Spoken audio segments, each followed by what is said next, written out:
ప్రభువైన యేసుక్రీస్తు వారి శక్తి కలిగిన నామంలో కూడి వచ్చిన ప్రతి ఒక్కరికి ప్రత్యేకమైన వందనాలు చెల్లిస్తున్నాను. దేవుని యొక్క మాటతో మన విశ్వాస జీవితాలను పరీక్షించుకుందాం. మన బ్రతుకులను దేవునికి ఇష్టమైన రీతిగా, దేవుడు కోరుకున్న రీతిగా, ఆయన ఆలోచిస్తున్న విధానాన్ని ప్రజలకు బయలుపరిచిన రీతిగా విశ్వాస జీవితం కట్టుకోవటానికి ఆత్మీయమైనటువంటి చక్కటి పద్ధతి క్రైస్తవ్యంలో కనపడుతుంది. మిగిలిన విషయాల్లో మీరు ఇతర ప్రమాణాలు అని చెప్పబడినటువంటి ఏ గ్రంథాన్ని మీరు చూసినప్పటికీ మనిషి బ్రతికే విధానం గురించినటువంటి హెచ్చరికలు ఏవి కూడా వాటిలో ఉన్నటువంటి పరిస్థితులకు అన్వయంగా లేక వాటిని బట్టి తెచ్చుకునేటువంటి భాష్యమును బట్టి ఇది మనం అని అప్లై చేసుకోవాల్సి ఉంటుంది తప్ప నేరుగా మానవుడు ఏ రీతిగా దేవునికి ఇష్టగా ఉంటాడో, దేవుడు ఏ రీతిగా మానవుని నిర్మించాలని కోరుకున్నాడో ఆ ప్రత్యక్షతలు మాత్రం దైవగ్రంథమైన పరిశుద్ధ గ్రంథంలో మనం చూస్తాం. దీనిలో ఆఖరి రోజుల్లో వచ్చేటువంటి ఈ బలహీనమైన పరిస్థితుల్లో ఒక బలహీనత తల్లిదండ్రులకు అవిధేయులైనటువంటి తరాన్ని మనం చూస్తామని బైబిల్ చెప్తుంది. ఈ విషయం ఉదాహరణకి ఒక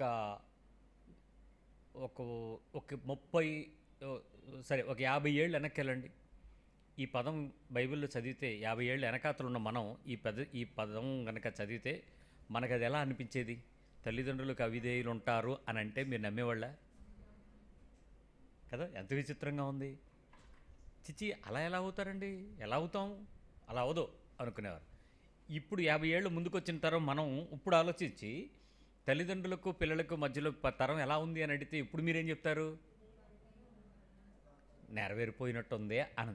ఇంకొక 10 ఏళ్ళు అన్న తర్వాత ముందుకెళ్ళిపోండి. ఇప్పుడు మీకు ఎంత విచిత్రంగా ఉంది ఈ పదం.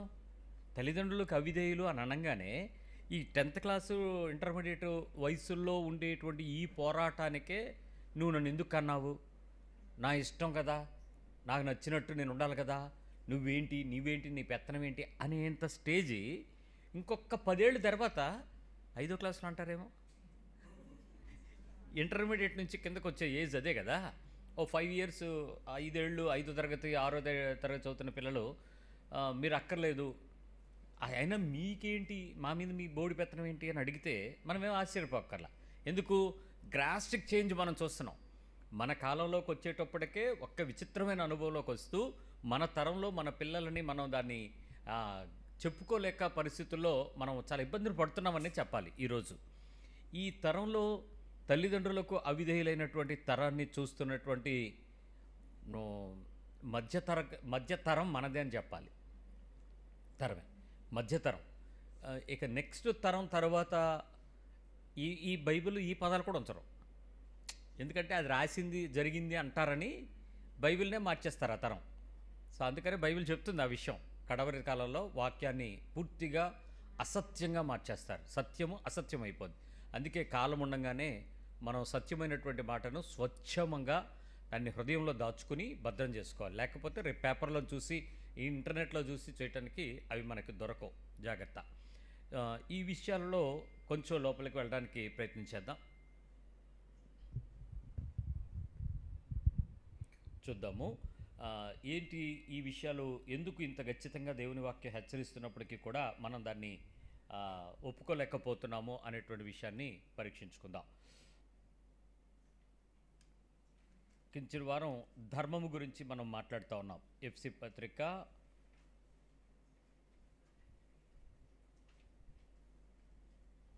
6వ అధ్యాయము, కొలసీ పత్రిక 3వ అధ్యాయం, కొలసీ పత్రిక 3వ అధ్యాయము 18 నుంచి.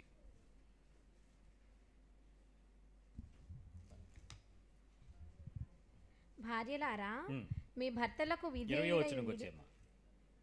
పిల్లలారా అన్ని విషయములలో మీ తల్లిదండ్రుల మాట వినుడి, ఇది ప్రభువును బట్టి మెచ్చుకొనదగినది. ఇది ప్రభువును బట్టి మెచ్చుకోదగినది. అన్ని విషయములలో మీ తల్లిదండ్రుల మాట వినండి. గడిచిన వారం దీని గురించినటువంటి ప్రత్యక్షత చాలా చక్కగా మనం విన్నాం. అంటే తండ్రి అయిన దేవునికి కుమారునికి మధ్యలో జరిగినటువంటి, అంటే ఆదాముకి దేవునికి మధ్యలో కలిగిన ఆ దుఃఖాన్ని దేవుడు అర్థం చేసుకొని ఆ దుఃఖ నివారణ పొందటానికి తన సొంత కుమారుడైన మరొక క్రీస్తుని మనకు పంపి ఈ రీతిగా మన ఇద్దరి మధ్యలో ఉండే సంబంధం ప్రజలకు కనపరచాలని నేను ప్రజలను తయారు చేస్తే ప్రజలు నాకు వ్యతిరేకంగా మారిపోయారనే దుఃఖాన్ని గుర్తుపట్టి ప్రజలకు ఆజ్ఞగా ఇచ్చి ఆ ఆజ్ఞకు ఆయుష్ని పెంచి భూమి మీద మాత్రమే కాక నిత్యత్వంలో కూడా ప్రజలతో మనందరం కలిపి దేవునితో ఉండాలని ఆశపడి ఆ ప్రణాళికను నెరవేర్చాడనే విషయం మనం చూసాం. ఇంకొంచెం ఒక అడుగు ఇది ధర్మమైనటువంటి పద్ధతిని బైబిల్ చెప్తున్నటువంటి విశ్వాసాన్ని మనం వినడానికి ప్రయత్నం చేద్దాం.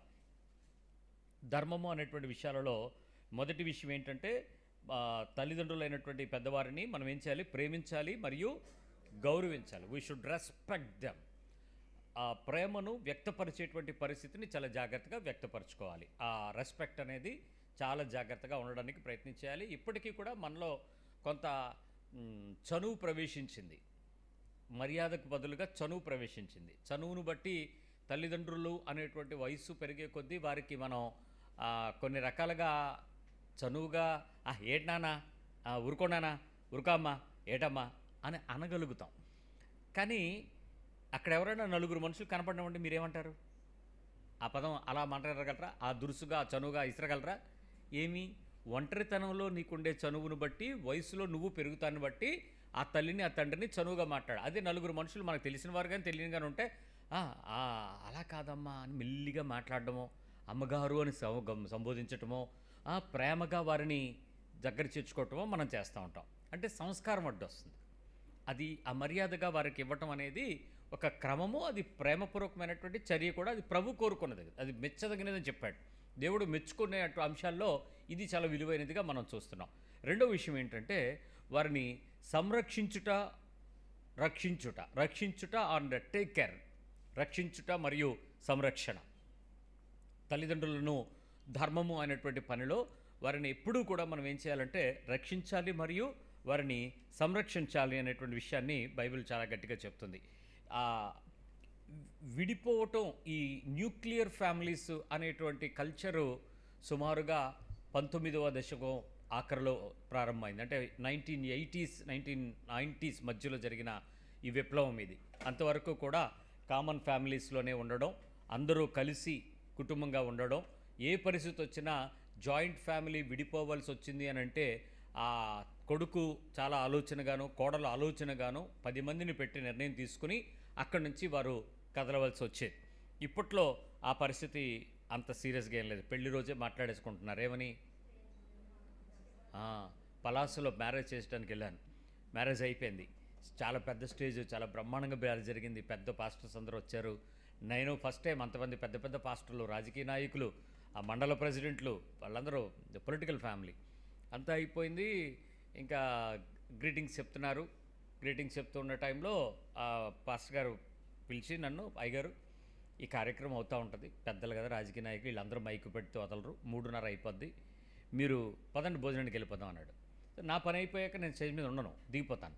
దిగిపోతున్న టైంలో ఆయన మాట్లాడాడు, ఎలాగూ భోజనం చేయడానికి వెళ్ళిపోతున్నాం కాబట్టి మనం ఈ పక్కన ఇంటికి వెళ్ళి ప్రార్థన చేసి వచ్చేద్దాం అన్నాడు. ఆడపిల్ల ఇల్లా అని అడిగాను. కాదండి అన్నాడు. మగపిల్లడు ఇల్లా అన్నాడు. కాదండి అన్నాడు. మీ ఇల్లా అన్నాడు. కాదండి అని. మరి ముగ్గురు కాకపోతే నేను ఎందుకు రావాలన్నా? వీళ్ళిద్దరు ఉండబోతున్న ఇల్లు అన్నాడు. షాకు. వీళ్ళిద్దరూ పెళ్ళి ఇప్పుడే కదండి అయ్యింది అన్నాను.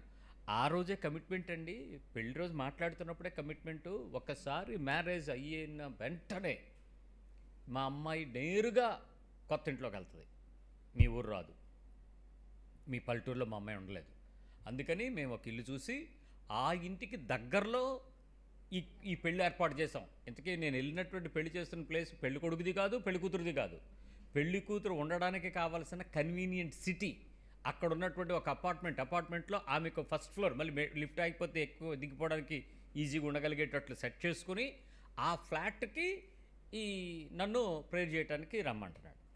నేను చాలాసేపు ఆలోచించాను, అసలు ఇది చేయదగిందేనా, తప్పు కదా ఈ నిర్ణయం, ఎందుకు ఇది ఇలాంటి ఆలోచన కలిగి ఉన్నారు వీళ్ళు అని. అప్పటికీ అడిగా, అయ్యా ఇది సంస్కారం కాదు, మనం చేయకూడదు ఈ పని, వాళ్ళు పిల్లలు తప్పు చేస్తున్నప్పుడు మనం దానికి చెప్పాలి కదా, ఇలా విడిపోవటం అనేది తప్పు కదా, అలా మీరు ఎలా ఆలోచిస్తారు అని అంటే ఆ పాస్టర్ గారు అన్నాడు, అవన్నీ వాళ్ళు మాట్లాడుకున్నారు సార్, మనకు ఎందుకు అన్నాడు. నాకు డౌట్, ఈయనే దశంభాగాలు ఉన్నాయి కదా, దశంభాగాలు, పెళ్లి కానుకలు, ప్రత్యేక కానుకలు, సార్లు, బూర్లు, వీటన్నిటికీ తెగబడినోడు రుచి మరిగిన పులి మనుషుల్ని చంపడం అనుకుంటుందా? వెళ్ళిపోయి ఏదో చేశాడని డౌట్ వచ్చి నేను చేయనండి, నేను అలాగా కుదరదు. అయినా మీరు ఇప్పుడు చెప్తుంటే నాకు అర్థమైంది, ఇది నేను స్టేజ్ మీద మాట్లాడాలా, 5 నిమిషాలు టైం ఇవ్వండి, భోజనానికి అప్పుడు వెళ్ళనని చెప్పి మళ్ళీ పైకి వచ్చాను. వచ్చి మైక్ తీసుకుని లెఫ్ట్ అండ్ రైట్ ఇచ్చాను ఆ అమ్మాయి నాన్నకి, ఆ అమ్మాయి నాన్న ఇద్దరికి. నీ కూతురు ఈరోజు వివాహం అయిన తర్వాత ఆ అత్తమామల యొక్క ప్రేమైనా చూడాలి, కష్టమైనా చూడాలి, వాళ్ళతో ఈమె ఇబ్బంది అయినా పడాలి, ప్రేమపూర్వకంగా అనుభవమైనా కూడా. నీ పెంచిన పెంపకాన్ని ఆ తల్లిదండ్రిని చూడకపోతే, పెళ్లి చేసుకున్న కొడుకుకి కోడలు ఇంటికి వచ్చిందనేటువంటిది తల్లి సుఖపడకపోతే, సంతోషించకపోతే, వచ్చి నా ఇంట్లోకి వచ్చి పెళ్లి అడుగు పెట్టించంట తీసుకెళ్ళిపోద్దంట. అడుగు పెట్టించడం ఎందుకు ఇంకా ఆ మాత్రం దానికి? దేశం దాటిపోయి వాళ్ళకాడికి వెళ్ళిపోతే ఎందుకు అడుగు పెట్టడం ఏంటి? ఆ పని ఏంటది? కుదరదమ్మా, నువ్వు వెళ్ళక ఉంటేనే అవుతుంది, లేకపోతే అవ్వదు. ఇలాంటి పెళ్ళిళ్ళు చేయటం అనేది ఒక చట్టపరంగా నేను చేస్తున్నాను, కానీ ఆత్మీయంగా నాకు చాలా దుఃఖం కలిగిస్తుంది ఈ విషయం. ఇలాంటి పిల్లల్ని పెంచడం అనేటువంటిది తల్లిదండ్రులకు రాకపోవడం తప్పు.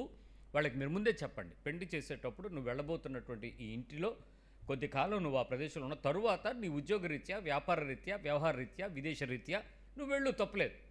అంతేగాని పెళ్ళిలాగా అయ్యింది, వాళ్ళ ఇంట్లో అత్త ఎవరో, మామ ఎవరో, చిన్నాన్న ఎవరో, తాతయ్య ఎవరో, బాబాయ్ ఎవరో తెలుసుకోకుండా, చూడకుండా, సంసారపు అనుభవాలను చూడకుండా నీకు కావాల్సిన సూచనలు, హెచ్చరికలు అక్కడి నుంచి వస్తాయి. That is a platform, house అనేది. అక్కడి నుంచి నువ్వు అందుకోవాలి. అమ్మా మీ మామ ఇలాంటి వాడు, అబ్బా మీ మరిది ఇలాంటి ఆయన, ఇదిగో పెద్దమ్మ ఇలా ఉంటుంది, తాతయ్య ఇలా ఉంటారు.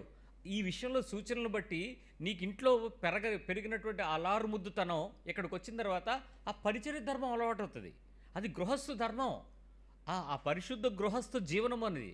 ఆ క్రమం నీకు అర్థం కాకపోతే, నీ భర్తకు మాత్రమే నువ్వు చెప్పినట్టు తింటాడని, నువ్వు చెప్పినట్టు జొమాటోలో ఆర్డర్ పెడతాడని, నీకు నచ్చినట్టు తిరుగుతాడని, మీకు ఇష్టం వచ్చినట్టు తిరుగుదామని, ఈ రకమైన దానికే పెళ్లి చేసుకోవాలనుకుంటే కొద్ది రోజుల తర్వాత అతనికి మొహం వస్తుంది. ఏటే నీతో ఈరోజు ఇదంతానో మా అమ్మ నాన్న చూడదా అని అడుగుతాడు. అతడు దైవికమైనోడైతే, ఖచ్చితంగా వాక్యానికి లోబడినోడైతే అడుగుతాడు, ఏంటి మనం మా అమ్మ నాన్న చూసుకోవాలి కదా, నువ్వు వదిలేసి నన్ను తీసుకొచ్చామంటే ఎలాగవుతుందని అడుగుతాడు. అప్పుడు మరి సమస్య పెరుగుద్ది, నువ్వు అనుకున్నట్లు జరగదు, కుటుంబాలు కలహాలు అవుతాయి, అవన్నీ నువ్వు అనుభవించాలి కదా. వెళ్ళు అక్కడికేనంటే మొత్తానికి నేను ప్రదేశంలో ప్రార్థన అయితే చేయలే, భోజనం చేసేస్తున్నాం, ఇంకా కారు ఎక్కేద్దామని రెడీ అవుతున్నాం. కబురు వచ్చింది, పాస్టర్ గారు మిమ్మల్ని ఆ ఎంపీపీ గారు రమ్మంటున్నారని. ఆ ఎంపీపీతో మనకేం పని ఉంటుంది, ఎవరన్నా పాస్టర్ రమ్మనంటే ప్రైజ్లాడు అంటాం. కానీ సరే నేను ఏంటి సంగతి అంటే, లేదు మీతో మాట్లాడాలంట, ఉండమన్నారు అనేసి ఆయన వచ్చాడు. సరే పదండి అనేసి వెళ్ళాను. వెళ్తే ఆయన అన్నాడు, పాస్టర్ గారు మీరు ఇందాక స్టేజ్ మీద మాట్లాడిన మాటలు నాకు నచ్చాయి, ఖచ్చితంగా మీరు చెయ్యను, నువ్వు వెళ్ళాల్సిందే, నువ్వు ఇలా ఉండాల్సిందే అని మీరు చాలా గట్టిగా కరాఖండిగా చెప్పడం నేను ఇంతవరకు ఎవరు వినలేదు.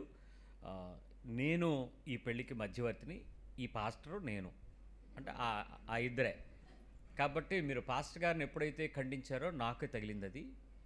నేనే చెప్పాను, మా అమ్మాయి ఉండలేదని చెప్పి ఇక్కడ టౌన్లో పెట్టింది నేనే. సో ఇప్పుడు మరి మేము ఒక డెసిషన్ తీసుకున్నాం సార్ ఆన్ స్టేజ్. మా పిల్లకి నేను వెంటనే చెప్పేశాను, అమ్మ పాస్టర్ గారు చాలా మర్యాదగా పెళ్లి చేసి, చాలా సూచనలు ఇచ్చి, చాలా హెచ్చరికలు ఇచ్చి, చాలా ప్రేమగా చెప్పాడు. ఎంత తెలిసిన తర్వాత, ఇంత వ్యక్తిత్వాన్ని కట్టుకోవడానికి నేర్పించిన కుటుంబం తర్వాత నిన్ను ఆ ఇంట్లో మేము పెట్టదలుచుకోవట్లేదు. కాబట్టి ఒక 6 నెలల తర్వాత మనం ఇంట్లోకి వద్దు, కానీ నువ్వు అత్తగారింటికి వెళ్ళడానికి రెడీ అవ్వ. అది చాలా పల్లెటూరు, ఆ అబ్బాయి ఊరు చాలా పల్లెటూరు, ఇల్లు పెద్దది, ఊరు పల్లెటూరు. దారి మేము ఇన్నోవా కారు వెళ్ళటానికి తుప్పల మధ్యలోంచి వెళ్ళాం. అది ఆ ఊర్లో మళ్ళీ ఇల్లు ప్రమాణం. ఆ ఊర్లో 2 కార్లు ఉన్నాయి, మిగిలిన ఆటోలే, ఎద్దుల బళ్ళే. అది పరిస్థితి. ఈ పట్టణం గురించి ఏమంటే ఒప్పుకోలేదు. ఆ కుటుంబం ఈ రోజుకి ప్రార్థన చేస్తూ ఆయన అడుగుతాడు, పాస్టర్ గారు మీ దయ వల్ల మా అమ్మాయి ఆ కుటుంబంలో సెట్ అయింది, పలాసలో ఇల్లు వదిలేసామండి అని. చాలా సంతోషం అండి. ఈ రోజుకి ఆ అమ్మాయి బయటికి రాలేదు. ఆ పాప నాతో మాట్లాడుతుంటుంది, 2 పిల్లల తల్లి అయింది. ఈ రోజుకి చెప్పుద్ది, అన్న ఆ రోజు వరకు నా కాన్సెప్టు నేను, నా భర్త, నా ఇల్లు, నా పిల్లలు, కానీ ఇప్పుడు నా కుటుంబం అంది. ఏంటది కుటుంబం అంటే? తల్లి తండ్రి కలిసి ఉంటే కుటుంబం. నువ్వు తల్లిగా తండ్రిగా మారడం కుటుంబం కాదు. నీ కుటుంబానికి కర్తలైన వారు బతికి ఉండగా, వారు జీవించి ఉండగా, వారు ఉనికి కలిగి ఉండగా, వారు ఊపిరితో ఉండగా, వారితో నువ్వు అనుబంధంగా కలిగి ఉండడం కుటుంబం. బైబిల్ అదే చెప్పింది. ఏ తండ్రిని బట్టి చూడండి ఒకసారి ఎఫ్సి పత్రిక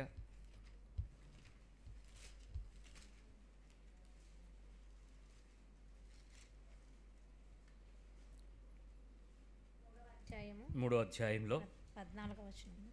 14వ వచనం చూడండి. ఈ ఈ హేతువు చేత పరలోకమందును భూమి మీదను ఉన్న ప్రతి కుటుంబము ఏ తండ్రిని బట్టి కుటుంబం అని పిలువబడుచున్నదో ఆ తండ్రి ఎదుట నేను మోకాళ్ళుని.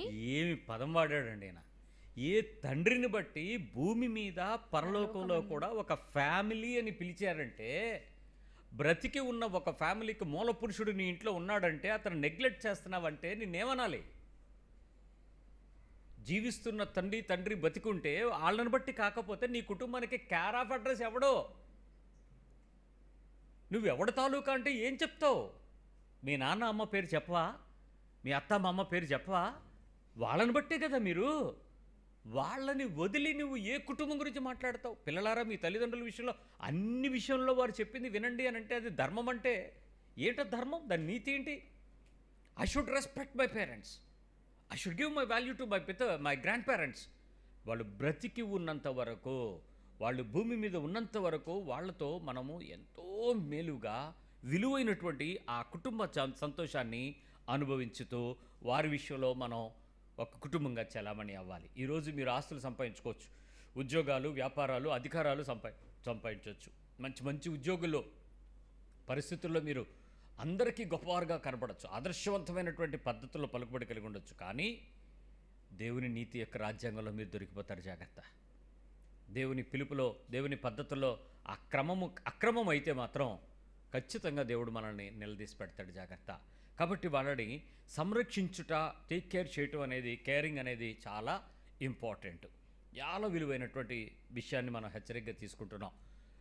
మార్నింగ్ నాకు ఒక బ్రదర్ ఫోన్ చేశారు. పాస్టర్ గారు, నా భార్య right now she 78, unable to work, పని చేసుకోలేకపోతుంది. ఆవిడికి చిన్నప్పటి నుంచి కత్తిపేట మీద తరగడం అలవాటు. ఇప్పుడు కింద కూర్చోవద్దు అని చెప్పారు డాక్టర్సు. కాళ్ళు కూడా వంకలు తిరిగిపోతున్నాయి, చేతులు పొట్లు ఉండట్లేదు, చాక్ ఇస్తూ ఉంటే మొన్న ఏలు కోసేసుకుంది. ఏం చేయాలో తెలియట్లేదు. కత్తిపేటకి పట్టుకుంటుంది, ఆ కత్తిపేట మీదే కోసేస్తూ ఉంటుంది. కళ్ళు మూసుకుని కూడా కోయగలదు. కానీ వయసును బట్టి వణికిపోవడం వల్ల ప్రతిరోజు గాయమవుతుంటే ఎన్నిసార్లు మేము హాస్పిటల్కి వెళ్తాం. షుగర్ ఒకటి ఉంది, బీపీ ఒకటి ఉంది, మనిషి చూస్తే నడుముంగిపోయింది, 3 పిల్లలు, చిన్నవాడు పనికిరాడు, మా ఆస్తి మీద బతకడం తప్ప మా ఆనందానికి బతికినవాడు కాదు వాడు, పెద్దవాడు వ్యాపారం చేసుకుంటున్నాడు, 2 పిల్లల తండ్రి, భార్యకు హార్ట్ అటాకు, ఆమె పని చేయలేదు. ఇప్పుడు నాకు మా 2 పిల్లల పరిస్థితుల్లో ఆస్తి నా దగ్గర ఉంది, నాకు పొలాలు ఉన్నాయి, స్థలాలు ఉన్నాయి, ఉద్యోగం చేసి రిటైర్ అయ్యాను, పెన్షన్ నాకు ఒక 22,000 చిల్లర వస్తుంది, నన్ను ఏదైనా ఓల్డేజ్ హోమ్లో పెట్టరా అని అడిగాడు. ఆయన చెప్పినప్పుడు నాకేం అనిపించలేదు. కానీ ఈ వాక్యం ధ్యానిస్తున్నప్పుడు నా కళ్ళ ముందు ఆయన కనపడుతూ నాకు చాలా దుఃఖం కలిగిస్తున్నాడు. అతను ఏమడిగాడంటే, నేనన్నా నువ్వు మంచి పని అమ్మాయిని పెడతాను, అమ్మాయిని చూసుకోనంటే, 4 రోజులు పన్నాళ్ళు బాగానే వస్తారు అయ్యగారు, 5వ రోజు నుంచి వాళ్ళకి మనం పని చేయాలి అయ్యగారు అన్నాడు. ట్రూ. ఇప్పుడు పట్టణాల్లో పరిస్థితులు అలాగే ఉన్నాయి. కరెక్ట్, రావటం లేదు. ఒకవేళ వాళ్ళు వచ్చినా అండి అయ్యగారు, మా వీధిలో చుట్టుపక్కల వాళ్ళు వాళ్ళని చెడగొట్టేస్తున్నారండి అండి, రాయకనేకుండా పని వాళ్ళని. ఇంకెక్కడ సార్ మాకు పనివాళ్ళతో పని అవ్వదు అయ్యగారు. ఏంటి, 4 మనుషులు కూడా ముద్ద తినలేకపోతున్నామండి అయ్యగారు. నేను వయసును బట్టి నా వయసు, చేతులు వణుకుతున్నాయి, నడవగలుగుతున్నాను. గొడుగు పట్టుకుని మనం వెళ్తూ ఉంటే ఈదురుగాయల కంట ఆ మనిషి వెళ్ళి గోడ గుద్దుకున్నాడంట, గొడుగు పట్టుకుని వెళ్ళిపోయి. ఈ ముసలితో చాదస్తం ఏంటంటేనండి, ఆ సైకిల్ వదలరు, ఆ గొడుగు వదలడు. గాలికి ఎగిరిపోతున్నప్పుడు ఏమవ్వాలా? ప్రాణం ముఖ్యమా, గొడుగు ముఖ్యమా? మహానుభావుడు గొడుగు ముఖ్యం అనుకున్నాడు. అది ఈడ్చుకుని గుద్దింది, ఇక్కడి నుంచి 4 కుట్లు పడ్డాయి. ఏంటండి అంటే ఆయన అంటాడు, అంటే ఏంటో సార్ గొడుగు వెళ్ళిపోతుంది అనుకున్నాను. బాధ అనలేం మనం, అంటే జెన్యూనిటీ. వాళ్ళల్లో ఉండేటువంటి కష్టార్జితాన్ని చూసి వచ్చిన వాళ్ళేమో గనుల్లో పనిచేశాడు ఆయన, చాలా కష్టమైనటువంటి కష్టజీవి.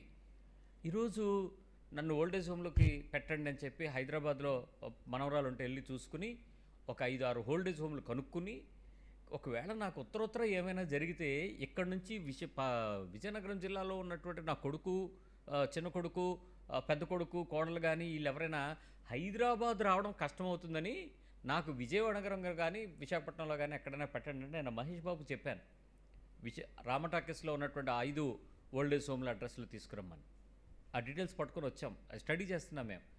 ఎవరికైనా ఓల్డ్ ఏజ్ హోమ్లో పెట్టాల్సి వస్తే నన్ను అడిగితే ఎవరిని రికమెండ్ చేయాలి, ఎక్కడ రికమెండ్ చేయాలి? టెంపనీ స్కూల్ దగ్గర ఒక పెద్దది ఉంది, అది ఎక్కడ, దానికి ఎవరికి చెప్పాలి? మధురవాడలో కొన్ని ఉన్నాయి, ఎలా చెప్పాలి? పిఎం పాలెం దగ్గర కొన్ని ఉన్నాయి, గవర్నమెంట్ ఓల్డ్ ఏజ్ హోమ్స్ కొన్ని ఉన్నాయి.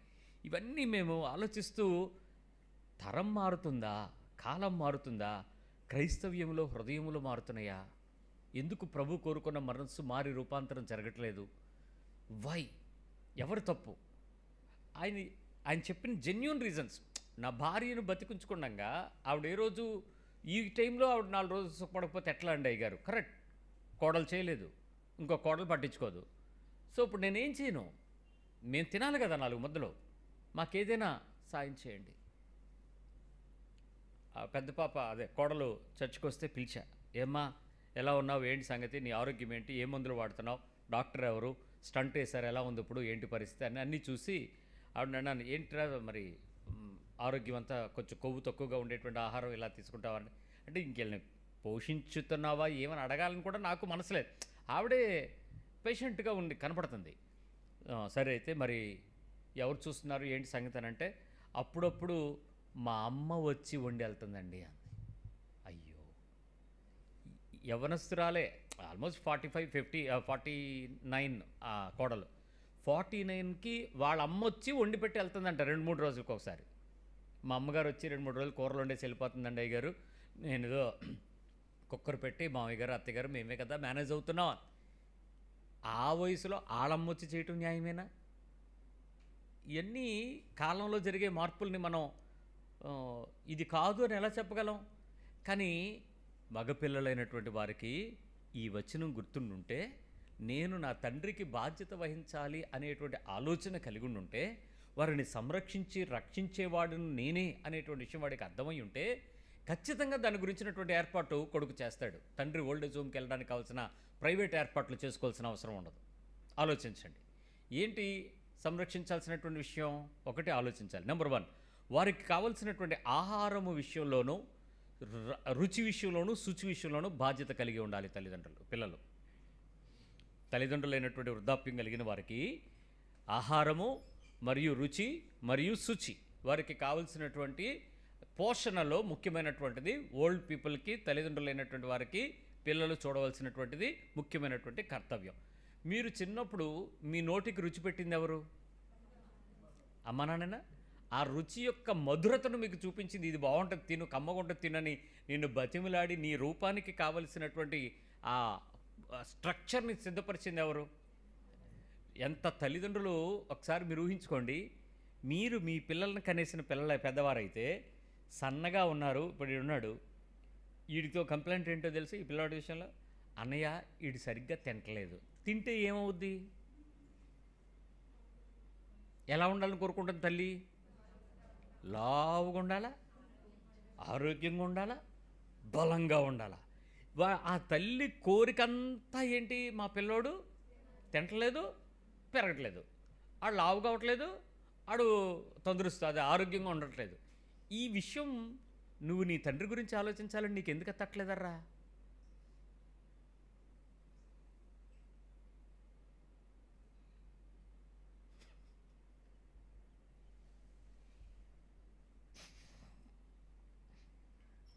వాళ్ళ ఆరోగ్యం గురించి మనం ఎందుకు ఆలోచించలేదు? మన ఆరోగ్యం గురించి వాళ్ళు ఎంత చింతించారు, ఎంత వేదంతో వాళ్ళు ఆలోచించారు చెప్పండి. అసలు ఒక డాక్టర్ కాదు, రకరకాల దగ్గరికి వెళ్ళి మా అబ్బాయి ఇంకొంచెం బాగుంటాడేమోనండి, మా అమ్మాయి కొంచెం ఆహారం తింటలేదు, టానిక్లు ఏమైనా రాయండి, మందులు ఏమైనా రాయండి, మీ గోల ఇదే కదా. అదే విషయం నీకెందుకు తట్టలేదు? You should take care of your parents. బీపీకి ఒక 30 ట్యాబ్లెట్లు పడేస్తే చచ్చిపోయిందా? షుగర్కి ఒక 60 ట్యాబ్లెట్లు పడేసి పొద్దున ఒకటి రాత్రి ఒకటి మింగట్టి అయిపోయిందా? Don't you take care of them? Is it not your duty?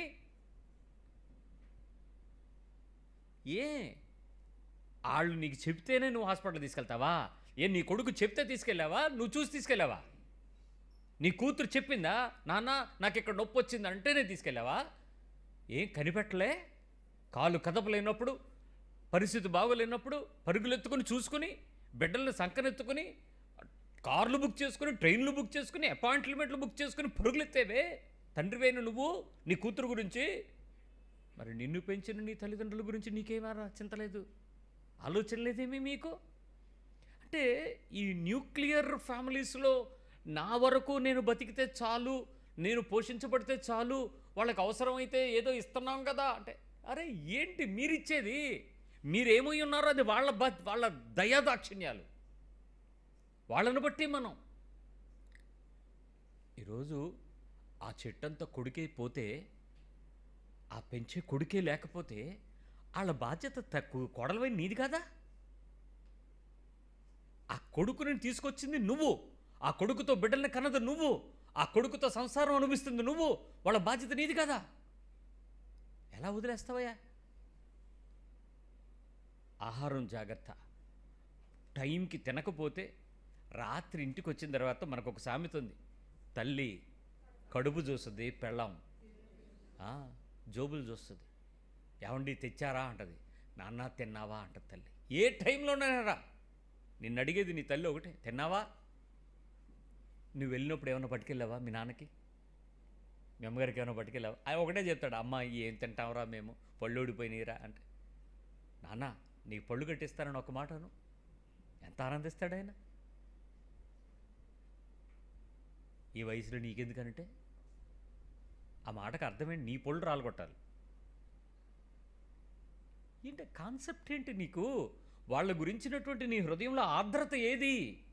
వాళ్ళ గురించి చింత ఏది? వాళ్ళ గురించి ఆలోచన ఏది? వాళ్ళ గురించి ధ్యాస ఏది? నాయనా నువ్వు చెయ్యకపోయినా మా భాగ్యే, మాటలతో సంపకం. నువ్వు పెట్టకపోయినా మా భాగ్యే.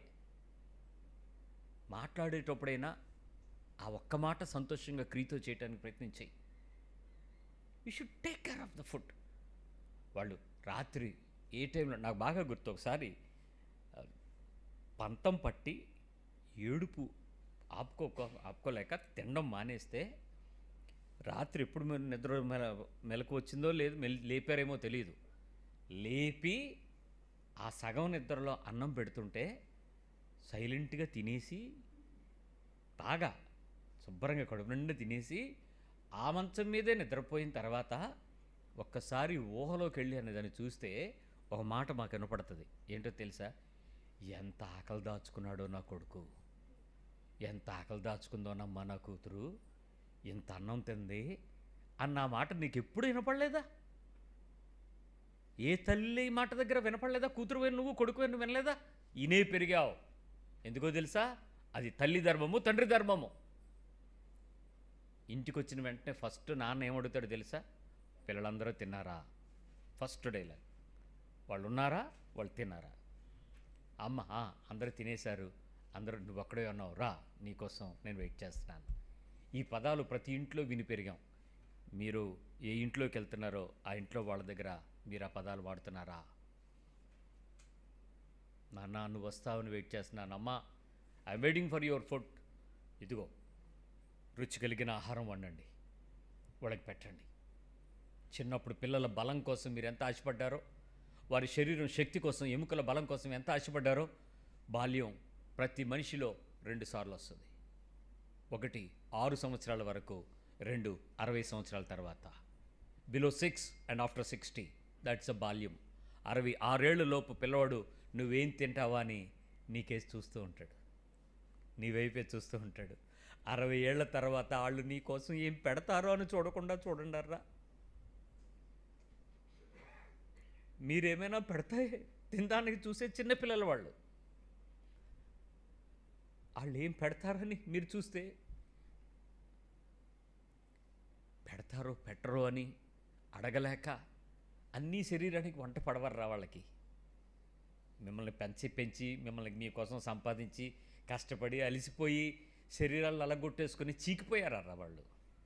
వాళ్ళకి అన్నీ పడవు. కనీసం పడేదైనా రుచిగా, వేడిగా, శుచిగా, శుభ్రంగా, మంచిగా ఒక్క ముద్దు పెడితే వాళ్ళు ఎంత ఆనందిస్తారు. మీరు చేసే పనులు మీ పిల్లల ద్వారా చేయించండి. Teach your grand children to feed them. తినేటప్పుడు అమ్మమ్మకి ఇచ్చిరా, నాన్నమ్మకి పెట్టిరా, తాతయ్యకి కాఫీ ఇచ్చిరా, ఆ తర్వాత నాన్నగారికి ఇవ్వు. పెద్ద ఆయన ఉన్నారు, ముందు ఆయనకి ఇచ్చిరా, ఆ తర్వాత మనం తిందాం. You make a common sense to your people. మీ పిల్లలకి నేర్పించండి కామన్ సెన్స్. 60 ఏళ్ల తర్వాత వాళ్ళు మీరు తినే తిండి కేసం అలా చూస్తూ ఉంటారు. మీ పిల్లలు తినే తిండ్లు పిజ్జాలు బర్గర్లు వాళ్ళకి అక్కర్లే, గంజన్నం తింటారండి వాళ్ళు. ఆ పట్టెడు ముద్ద వేసి 4 మాటలు మూలుగుతుంటే నువ్వు కోడలవా రాక్షసివా, కూతురువా దయ్యానివా, కొడుకువా పిశాచివా, ఏం పదాలవి? వాళ్ళ తిండి తిని ఒళ్ళు పెంచి ఈరోజు జ్ఞానం వచ్చి ఇన్ని పరిస్థితులు తెచ్చుకొని వారితో మనకున్నటువంటి ఆహారం విషయంలో we should give minimum respect to them. వాళ్ళు అభిమానం చంపుకొని కొన్నిసార్లు ఉంటారు తప్ప వాళ్ళకి అదే గనక ఇలా వదిలేశారంటే రోడ్డు మీదకి వెళ్ళి వాళ్ళు తిరిగి అదే ప్రయాసపడి వాళ్ళు బతికేయగలరు. But still they have the respect you. నా పిల్లలు బాధపడతారు.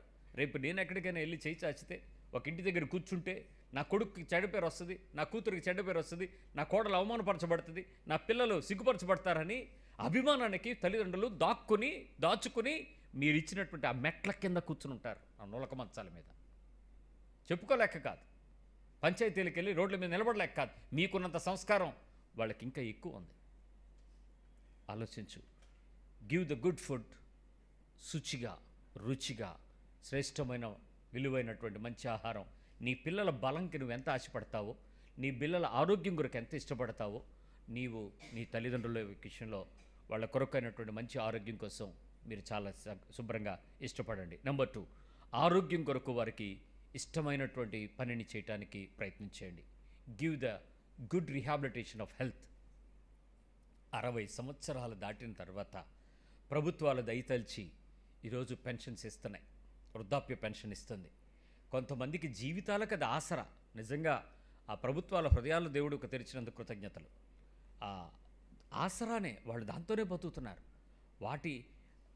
ఈ రోజుల్లో ఒక్క అమెజాన్లో మీరు నెల తర్వాత మీరు పెట్టే షాపింగ్ ఖర్చు ఎంత ఒక్కసారి మీ ఫోన్ తీసి ఈ మంత్లో నేను అమెజాన్కి పే చేసిన పేమెంట్స్ ఎంత ఉన్నాయి చూడండి. మీరు ఓటీటీకి చేసిన పేమెంటు, ఫ్లిప్కార్ట్కి ఇచ్చిన పేమెంటు, మింత్రాకి ఇచ్చిన పేమెంటు, మీరు చేసినటువంటి ఈ ఆన్లైన్ షాపింగ్కి ఇచ్చినటువంటి కామర్స్ పెట్టినటువంటి పేమెంట్సు, మీరు పెట్టిన బట్టలకి, చెప్పులకి, ఇంట్లో చెప్పలకి ఎత్తుక్కోండి. మీరు పెట్టినటువంటి పేమెంట్స్ మొత్తం చూస్తే గవర్నమెంట్ ఇచ్చిన పెన్షన్ కన్నా 3 రెట్లు ఎక్కువ ఖర్చు పెట్టింటారు మీరు. అవన్నీ నీడ్ అని అడిగితే మీకు నీడే, కానీ వాళ్ళకి ఆ 30 రోజులకు ఇచ్చే మందులు దానికన్నా తక్కువే అవుతాయరా. అన్ని రోగాలకు రావాల్సిన కారణం ఏంటన్నది ఒకసారి ఊహించారా మీరు కాదు, మీరే కదా. మిమ్మల్ని కనడం వల్లే కదా, మిమ్మల్ని ఖర్చు పెట్టడం వల్లే కదా వాళ్ళ ఆస్తులు తరిగిపోయినాయి. మిమ్మల్ని పెంచడం కోసమే కదా, మీకు కట్టించినటువంటి ఆ ఇల్లు కోసమే కదా వాళ్ళు గడ్డి తిని ఆరోగ్యాన్ని పాడు చేసుకుని మీకు ఇల్లు ఇచ్చారు. వాళ్ళు పొద్దున్నని రాత్రి వెళ్ళి గవర్నమెంట్కి సేవ చేసి వాళ్ళు తీసుకొచ్చిన కొద్ది రూపాయలతోనే పొదుపు చేసే కదా మీకు ఆస్తులు, అంతస్తులు, పెళ్ళిళ్ళు, చదువులు, డిగ్రీలు, డిప్లొమాలు ఫ్రీగా వచ్చినాయి అనుకున్నారేంటి? మీరందరూ ఏ గ్రేడ్ పిల్లలేనా? చదువుకున్నారు కొన్నిసార్లు గవర్నమెంట్ స్కూల్లో, కాదంటలా. కానీ దాని వెనకైనటువంటి ప్రతి ఖర్చుకి బాధ్యత ఎవరిచ్చారు? మీరు ఏమైనా సంపాదించేశారేంటి? చిన్నప్పుడు వెళ్ళిపోయి పొలంలో పనిచేసేసి వాళ్ళు ఇచ్చిందే కదండి.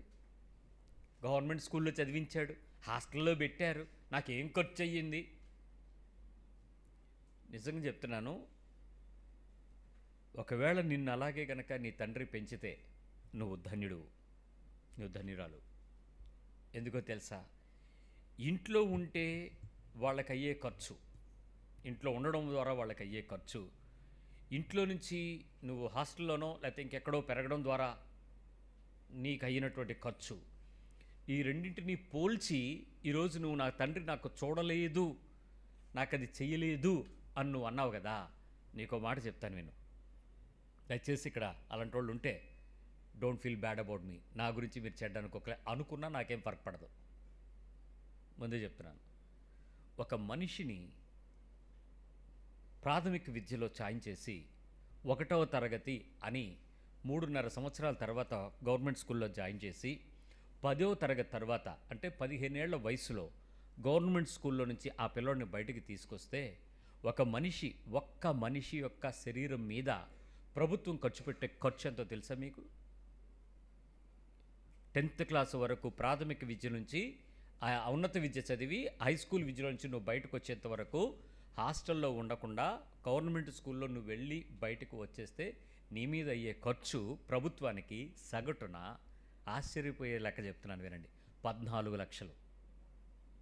14 lakhs of the investment on a government school, one student. 14 lakhs ప్రభుత్వ తలసరి ఖర్చు.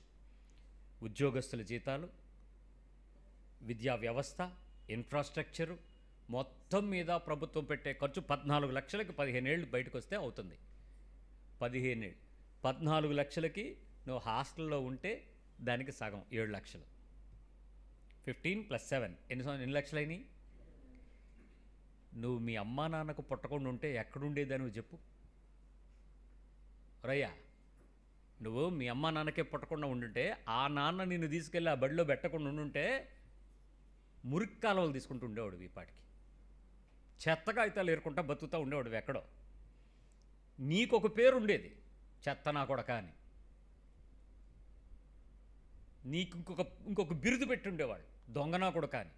ఖచ్చితంగా నీకు బతుకులో ఆ సంరక్షించేటువంటి ఆ కాపుదలే నీ తండ్రి నీ తల్లి నీకు ఏర్పాటు చేసి ఉండకపోతే నువ్వు అంటావేమో నా తెలివితేటల వల్ల వచ్చాయి, నా మెరిట్. నీ బుర్రలో గుజ్జు మీ అయ్యిది. తెలివితేటల గురించి మాట్లాడతాడు ఒక్కొక్కడు. ఎక్కడి నుంచి వచ్చింది నీ మెదడు? నీ తల్లిది. ఆ రక్తంలో ఉన్నటువంటి ఆ జ్ఞానం ఎక్కడి నుంచి వచ్చింది? మీ అమ్మా నాన్నగారి జీన్స్ అవి. గౌరవించడానికి వెతుక్కోవాల్సిన కారణాలు పోయి విమర్శించడానికి మాట్లాడతారా? ఏం సంస్కారం నీది?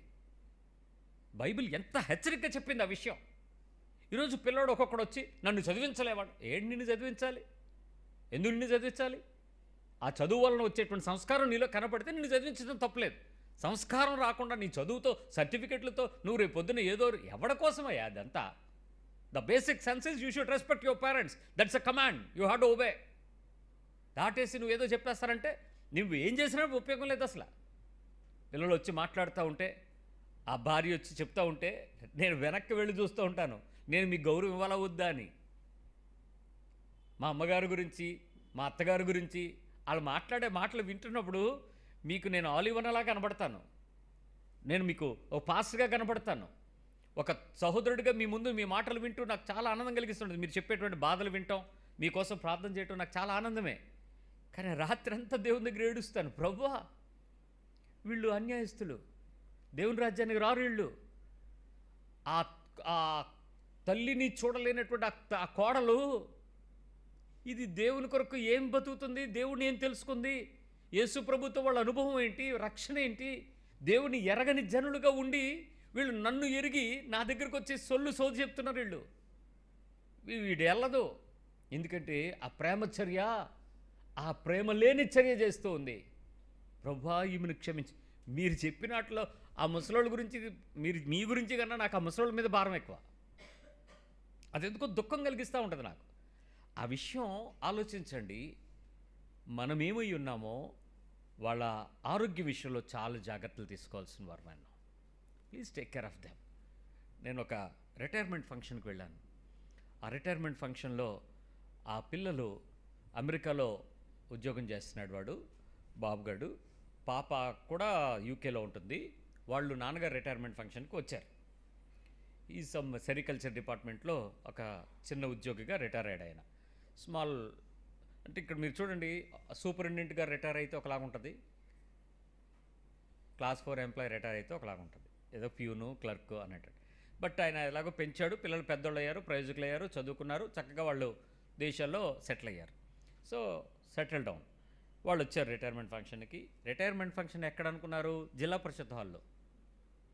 అక్కడ వాళ్ళు డిపార్ట్మెంట్ తరఫున వాళ్ళు పెట్టుకున్నారు. వాళ్ళకి యూనియన్ ఉంటాయి కదా ఆఫీసులు, దానిలో పెట్టారు. వాళ్ళ సర్వీస్ వాళ్ళందరూ వచ్చారు, వాళ్ళ పెద్దవాళ్ళందరూ కూడా ఉన్నారు. నన్ను కూడా పిలిచారు, అన్న మీరు ఉండాలి ఖచ్చితంగా అని. పిల్లడు అక్కడి నుంచే నన్ను మానిటర్ చేస్తూ వస్తున్నాడు. అంటే నాన్న గురించి ఒక 4 మాటలు మీరు చెప్పాలన్నా ప్లీజ్ అన్న. సరే చెప్తాను తప్పకుండాను, రిటైర్మెంట్ అంటే ఏంటో మీకు చాలామందికి తెలియదు, అదేంటో నేను చెప్తానులే అని చెప్పి వెళ్ళాను. వెళ్ళి నేను క్రిస్టియన్ కాబట్టి క్రైస్తవ పద్ధతులే మాట్లాడతాం, సెక్యులర్ పదాలు ఏం మాట్లాడతాం. ఒకవేళ నా మాటలు ఉంటే నేను ఇలా కూడా ఉంటాయి కాబట్టి వెళ్ళాను, నా టైం నాకు ఇచ్చారు. సో ఆ రిటైర్మెంట్ ఫంక్షన్లో చాలా చక్కగా జరిగింది, చాలా పెద్ద మాటలు చెప్పారు వాళ్ళందరూ. ఆయన గురించి సూపరింటెండెంట్స్, ఎగ్జిక్యూటివ్ డైరెక్టర్ వచ్చారు, ఆయన చాలా మంచి సాక్ష్యం చెప్పారు అతను వర్కింగ్ గురించి, అతని నేచర్ గురించి. కొడుకు వాళ్ళ నాన్నగారికి ఒక గిఫ్ట్ తీసుకొచ్చాడు అమెరికా నుండి. జనరల్గా రిటైర్మెంట్ ఫంక్షన్లో వచ్చేది ఏంటో తెలుసా? వాచీలు, ఉంగరాలు, ఇంకేముంటాయి, మెమోంటోలు, శాలువాలు, ఇవి మామూలుగా ఉంటాయి. ఆ పిల్లోడు తీసుకొచ్చిన గిఫ్ట్ ఏంటో అనేది చూడాలని నాకు కూడా కుతూహలంగా ఉంది. సూట్ కేసు ఇప్పలేడు, లేబుల్స్ తీసుకొచ్చి this is my dad's gift from America with my hard earn money అని చెప్పాడు. నా కష్టార్జితంతో తెచ్చిన నా తండ్రి బహుమతి, నా తండ్రి కొరకు అని ఒక సూట్ కేసు, ఇది మా అమ్మగారి కొరకు అని ఒక సూట్ కేసు, 2 సూట్ కేసులు తెచ్చాడు. మరీ పెద్దవేం కాదు, మరీ చిన్నవేం కాదు, మోడరేట్గా ఉన్నాయి. ఆ 2 సూట్ కేసులు నేను అడిగానండి, ఏంట్రా అని అడిగితే సర్ప్రైజ్ అన్నాడు. కుతూహలం, పెట్లు ఓపెన్ చేయనంత వరకు ఒకలాగా ఉంటుంది, అది మనకే అంతే. సరే ఇంకేమన్నా, సర్ప్రైజ్ అన్నాడు. కొడుకు తండ్రికి ముచ్చట, రేపు పొద్దున్న చెప్పకుండా ఉండరులే మనకి, ఊరుకున్నాను. రెండో రోజు వెళ్ళాను, కొన్ని ఆపుకోలేమర్రా, ఏదో తెలుసుకుందామని వెళ్ళాను. వెళ్ళి ఏంటండి మీకు నిన్న బాబుగాడి తీసుకొచ్చింది ఏంటి అని అడిగితే, రండి అన్న చూపించాలి మీకు అని చెప్పి బెడ్ మీద ఓపెన్ చేసి పెట్టాడు. షేవింగ్ రేజర్ దగ్గర నుంచి, టంగ్ క్లీనర్ దగ్గర నుంచి, అండర్వేర్స్ వరకు, సాక్సుల దగ్గర నుంచి, అతని నాన్నగారి యొక్క శరీరానికి ఏమి అవసరం ఉంటుందో, ఆ రిటైర్మెంట్ తర్వాత ఆయన ఆఫీస్కి వెళ్ళి వచ్చినప్పుడు ఏ పరిస్థితుల్లో అయితే చూశాడో కొడుకు, అన్నీ మార్చేశాడండి. Tooth brush, tooth paste, tongue cleaner, shaving razor, shaving cream, shaving foam, తర్వాత దువ్వెన, అసలు ఒకటి కాదండి. వాడు ఎంత పర్టికులర్గా నాన్నగారిని అబ్జర్వ్ చేశాడో, చిన్నప్పటి నుంచి వాడు అవన్నీ గుర్తుపెట్టుకుని నాన్నకి నేను ఎప్పుడైనా ఇస్తే మంచిది ఇవ్వాలనుకున్నాడంట. వాడు అమెరికాలో కొనుక్కొని ఆ సూట్ కేసు పట్టుకొని వచ్చాడు. పట్టుకొని వచ్చి అవన్నీ నాన్న అక్కడ పెట్టి, ఇవన్నీ ఇప్పుడు నాకు ఎందుకురా అని అడిగితే ఆడేం చేశాడు తెలుసా అండి? గబగబా బాత్రూంలోకి వెళ్ళి పావల బ్లేడు ఇట్లా పెట్టుకుని కిందకు పెట్టుకునే స్క్రూ తిప్పుకునేటువంటి రేజర్ ఉండేది. ఇప్పటికీ మన పెద్దలు మంగళ షాప్ అలవాటు లేని వాళ్ళు ఇంట్లోనే, ఆఫీస్కి వెళ్ళేవాడు పొద్దున్న మంగళ షాప్కి ఏం వెళ్తాడు, గబగబా తిప్పుకుని దానికేమో సబ్బు మీద రుద్దుకునేవి వంకర తిరిగిపోయి ఉంది బ్రష్, అది పట్టుకుని వచ్చాడు. పట్టుకుని వచ్చి, డాడీ ఈరోజు వరకు నీ జీవితంలో దీన్నే కదా వాడావు, ఈరోజు నుంచి జిల్లెట్ కంపెనీలో ఈ 3 బ్లేడ్ రేజరు నీ ఒంటికి తెగకుండా ఈజీగా ఉంటుంది నాన్న, ఎలా కావాలంటే అలా తిప్పుకోవచ్చు డాడీ నీకు, ఇదిగో నువ్వు రుద్దుకోవద్దు, దీన్ని ఇలా రుద్దితే నొరగ వస్తుంది నాన్న అని మొదలుపెట్టాడండి. అటు తెచ్చిన సబ్బుల దగ్గర నుంచి, ఒంటికి రాసుకునేటువంటి క్రీముల వరకు, సాక్సుల దగ్గర నుంచి, అతని డాడీకి కావాల్సినటువంటి ఎక్విప్మెంట్ అంతా, వాళ్ళ మమ్మీకి కావాల్సిన ఎక్విప్మెంట్ అంతా తీసుకొచ్చి ఇస్తూ ఉంటే అది చూసి అనిపించింది, పిల్లలు తల్లిదండ్రుల పట్ల దేశం దాటితే కానీ బుద్ధి రాదేమో, కొంతమందికి దేశం దాటినా రాదు. ఏమనాలరా వీళ్ళని? చాలా దుఃఖంతో చెప్తున్నాను ఈ వాక్యం. బైబిల్ చెప్తున్నటువంటి క్రమము, పిల్లలారా మీరు తల్లిదండ్రులకు అన్ని విషయాల్లో విధేయులై ఉండండి, లోబడి ఉండండి, ప్రేమించండి, హత్తుకోండి, అది ధర్మము, ఇది మీ ఆయుష్కాలాన్ని పెంచుతుంది, మీరు బతుకుతారు అని అంటే, చావు కోరుతున్న మీరు బతుకుతారా?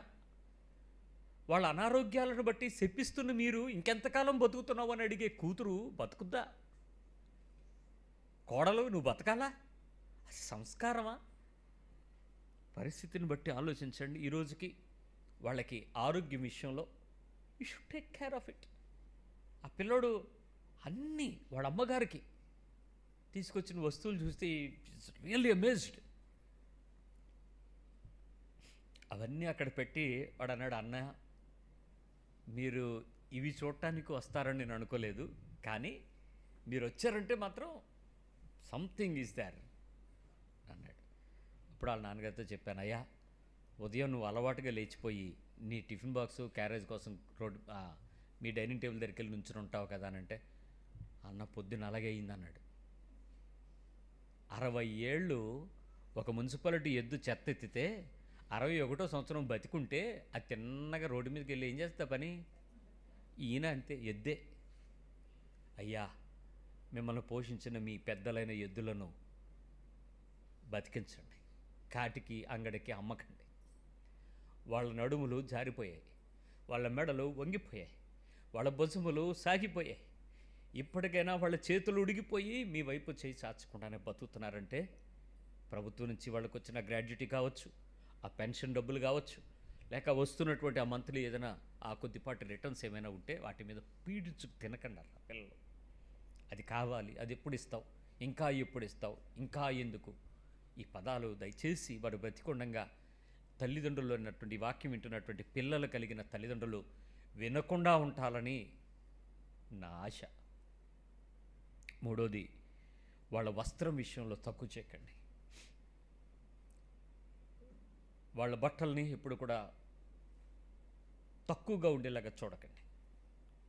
మంచి ఒంటిని కప్పుకోవడానికి వస్త్రం చాలని మీరు పిల్లలైనటువంటి మీరు కట్టుకునేటువంటి వస్త్రాల కోసం వాళ్ళ బడ్జెట్లు తగ్గించుకుని మీకు ఇస్తారు బట్టలు. బడ్జెట్ ప్రతి ఇంట్లోనూ మిడిల్ క్లాస్ లైఫ్లో ఖచ్చితంగా ఉంటుంది. నెల అయ్యేటప్పటికి వచ్చే జీతాన్ని బట్టి, పండగకి వచ్చేటువంటి జీతాన్ని లెక్క వేసుకుని, పొలం నుంచి వచ్చే డబ్బులను బట్టి ఒక సంవత్సరంలో వచ్చే లెక్కలు దాచుకుని, ఈ నెలలో పెద్దోడికి చిన్నోడికి పాపకి బట్టలు కొందాం, వచ్చే నెల మనం తీసుకుందాం అని తల్లి తండ్రి ఎన్ని నెలలు వాయిదా వేశారో. ఆ చిరుగులు బన్నీ లోపల ఉంటుంది, బయటకు మాత్రం నిండైన వస్త్రం కప్పుకుంటాడు. ఇంట్లో దాని గురించి సిగ్గుపడ్డారా? వీధిలో దాంతో నిలబడడానికి ఏమీ భయపడ్డారా? కానీ నీ బతుకుల్లో ఈరోజు వేసుకునే ఆ విలువైన వస్త్రాన్ని కోసం ఏడిచి పేచి పెట్టి కొనుక్కున్న రోజులు గుర్తున్నాయిగా మనకి. నాకెందుకు కొనవు, ఎలా తెస్తావని అడగవు. నాకెందుకు కొనవు, ఆడేసుకున్న జీన్ ప్యాంట్ నాకెందుకు కొనవు. ఈరోజు మీరు వేసుకునేటువంటి ఆ కాస్ట్లీయెస్ట్ వస్త్రాలకి బదులుగా వాళ్ళు వాడుకునే వస్త్రాలు ఎలాంటివి ఉంటాయి? ఎన్ని నెలలు, ఎన్ని సంవత్సరాలు నువ్వేమో ఇస్త్రీ చేయకుండా, సింటు కొట్టకుండా బయటికి వెళ్ళావు.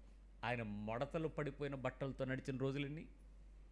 నువ్వు వేసుకున్న షూ వాల్యూ పార్ట్ ఉండదండి. ఆయన మొత్తం మీద టోటల్ బాడీ నుంచి పైనుంచి కిందకు వేసినటువంటి కాస్ట్యూమ్ని మీరు లెక్కేస్తే that much luxurious children today. పిల్లలు తల్లిదండ్రులను ఎందుకు రెస్పెక్ట్ ఇవ్వాలో అర్థం చేసుకోండి. వాళ్ళ వస్త్రాన్ని సిగ్గుపరచని వస్త్రంగా, మర్యాదనిచ్చే వస్త్రంగా, గుర్తింపునిచ్చే వస్త్రంగా, ఘనతనిచ్చే వస్త్రంగా మంచి బట్టలు వారికి ఇవ్వండి. మేలైన వస్త్రాలతో వారి శరీరాలు కనీసం వృద్ధాప్య దినాల మధ్య వాళ్ళు వెళ్ళి షాపులకు వెళ్ళి కొంటే మీరు వేసుకున్నారు ఒకప్పుడు, ఇప్పుడు మీరు కొనేసుకుంటున్నారు. కానీ మీరు వెళ్ళే షాపుల్లోకి అక్కడ రాలేరర్రా. ఇప్పుడు మీ తల్లిదండ్రులని మీరు తీసుకుని వెళ్ళి, నాన్న షాపులోకి వెళ్దాం పదా అని అంటే అద్దాలు చూసి జడిచిపోతాడు. ఈ దీనిలోకి వెళ్తే బిల్లు వాసిపోద్దురా, మేము బొమ్మనా బ్రదర్స్ ఉండేది, చందనా బ్రదర్స్ ఉండేది, అవి ఎక్కడా అని అడిగితే ఇంకెక్కడ. కాలం మారిపోయింది, లోకం మారిపోయింది. ఆ రోజు దుప్పట్ల కోసం ఎక్కడో హ్యాండ్లూమ్ షాప్ అంటే అక్కడికి వెళ్ళేవారమండి. ఈరోజు ఆన్లైన్. ఎంత ఖర్చు, ఎంత సులువుగా, ప్రాణం పోకుండా, డబ్బులు తెలియకుండా చక్కని కట్ అయిపోతున్నాయి, అంతే ఇచ్చేస్తున్నాం. అలాంటి పరిస్థితుల్లో నీ తల్లిదండ్రులు మంచి బట్టలు వేసుకునేలాగా పెద్దలైతే వారికి కావాల్సినటువంటి ఆలోచన చూడండి. పిల్లలు, చదువుకుంటున్న పిల్లలు, యూ టీచ్ యువర్ పేరెంట్స్, అమ్మా మీరు నాతో పాటు మీరు కూడా బట్టలు కొనుక్కోవాలని మీరు చెప్పండి.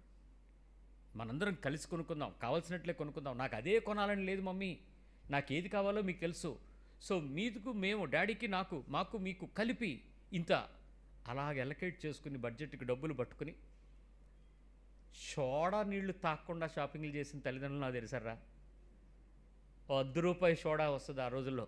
₹10 సోడా కూడా తీసుకోకుండా ఆర్టీసీ బస్సుల మీద ఆటోలు ఎక్కకుండా ప్రయాణాలు చేసి ఎక్కడెక్కడి నుంచో పల్లెటూరు నుంచి పట్టణంలోకి వచ్చి ఆ బట్టలన్నీ కొని ఆ బ్యాగులకి కవర్ కోసం దెబ్బలాడిన తల్లిదండ్రులను ఎరుగుతుంది నేను. ఆడిచ్చే చందనా బ్రదర్స్ కవర్ కోసం, ఆ కర్రల షాపింగ్ బ్యాగులు ఉండేవి, కర్రలు ఉంటాయి వాటి కోసం ఎందుకు ఇవ్వవో అని గొడవలు. సరే అడిగాను, ఎందుకు దీని గురించి ఇంత గొడవ అడుగుతుంది అని అడిగితే, బజారు చేసుకోవటానికి ఇంట్లో నుంచి ఎప్పుడైనా ఎక్కడికైనా ఏదైనా సామాన్లు పట్టుకెళ్ళాలంటే ఈ కవర్ ఉపయోగపడుతుంది, మనం ఇన్ని డబ్బులు పోసి కొన్నాం కదా అని. ఎన్ని డబ్బులు? మీది మొత్తం కలిపితే 3,000 ఉండదు. అంటే ఈ రోజుల్లో 3,000, ఆ రోజుల్లో 3,000 ఇంటంతటికి బడ్జెట్. ఒక నెల జీతం కొంతమందికి తలసరి తెలుసా? Whole maintenance of the family. టవళ్ళు కొనాలి, దుప్పట్లు కొనాలా, బట్టలు కొనాలా, ముసలోళ్ళు ఉంటారు వాళ్ళకి పెట్టడానికి, మళ్ళీ చూపడానికి పెట్టడానికి వాళ్ళకి కొనాలా. ఎవడన్నా చుట్టం వచ్చేస్తే మళ్ళీ ఆడికి సపరేట్గా ఒకటి కొట్టి పెట్టుకోవడానికి ఇంట్లో పెట్టుకోవాలా. ఇదంతా సంవత్సరంలో ఒక్కసారే. మరి ఈరోజు మీ జీతాలు చూస్తే 4 అంకెలు 5 అంకెలు దాటిపోయాయి కదర్రా. నొప్పా? ఓ మంచి వస్త్రాలు వాళ్ళు కొనడానికి నొప్పా? ఐదోది, you should think about the వాళ్ళ విశ్రాంతి, రెస్ట్ కొరకు ఆలోచన చేయండి. Give them rest, good rest. మంచి విశ్రాంతి వాళ్ళకి ఇవ్వగలగాలి. వాళ్ళకి కావాల్సినటువంటి సేద తీరడానికి కావాల్సిన చక్కటి మంచం, చక్కటి పరుపు, చేంజ్ దట్ మ్యాట్రెస్. అప్పట్లో ఇప్పటికే అయ్యే ఉంటాయి, వాళ్ళు వదలరు. వాటి మీద ఉన్నటువంటి మీరు వెళ్ళి పడుకోండి, తెల్లారి చెప్పేస్తారు ఆర్థోపెడిక్ డాక్టర్ ఎవడున్నాడు ఇక్కడ. తెల్లారికే ఆర్థోపెడిక్ డాక్టర్. ఎందుకు? నీకు డాక్టర్ పేరు తెలిసిపోయింది. మరి ఇన్ని రోజులు ఆ నొలక మంచం మీద పడుకున్నారు వాళ్ళు, అలాగే ఉన్నారు వాళ్ళు. చేంజ్ ద మ్యాట్రెస్, పరుపు మార్చండి, దిండులు మార్చండి. కాలం మారింది, ఆ బొంతలు మార్చండి, ఆ నొలక మంచం మార్చండి, దాన్ని చక్కటి పద్ధతులు ఏర్పాటు చేయండి. Give them good rest. చక్కగా విశ్రాంతి తీసుకోండి. ఫ్యాన్ తిరుగుతుందో లేదో చూడండి, అవసరమైతే ఏసీ బిగించండి. మీతో పాటేగా వాళ్ళ వల్ల కదా మీరు. సో వయసు పెరిగే కొద్దీ వాళ్ళకి కావాల్సినటువంటి విషయాల్లో మనం ఏం చేయగలమో ఆ కంఫర్ట్ ఇవ్వడానికి వాళ్ళకి ప్రయత్నించండి. Give them privacy. మీరు ఇన్ని ప్రైవసీలు ఇవ్వండి, ఆ ఇసనకర్ర, ఆ వాల్ కుర్సీ, అక్కడే కూర్చుంటాడు ఆ ముసలాడు. ఏంటడి ఇల్లంటడి లోపలికి, వద్దులేరా ఫ్యాను సరిపోలే, చలేస్తుందిరా, ఉట్టిదే సుఖపడ్డం తెలియక బండ మారిపోయింది ఒళ్ళు. Give them good rest. చక్కటి అవకాశం ఇవ్వండి. వాళ్ళకి ఎక్కడైనా ఏదైనా కలిగి ఉంటుంది ప్రయత్నించేయండి. అండ్ నెంబర్ 5, వాళ్ళ విచారములో మీ విచారం కలిపి ఉంచండి. వాళ్ళ విచారాలలో మీ విచారాలు కలపండి. వాళ్ళు ఎందుకు విచారిస్తున్నారు, వాళ్ళ బాధ ఏంటి, వాళ్ళ దుఃఖం ఏంటి, వాళ్ళ కష్టం ఏంటి, వాళ్ళ వేదన ఏంటి, వాళ్ళ చింత ఏంటి, మేమున్నాము అనే భరోసా పిల్లలుగా మీరు ఇస్తే వాళ్ళకి ఇంకేం కావాలండి. వాళ్ళే ఈ రోజుకి ఇంకా మా అమ్మాయి ఏమవుద్దో, మా అబ్బాయి ఏమవుద్దో, మా మనవడు ఏమవుద్దని వాళ్ళు విచారంగా ఉంటారు.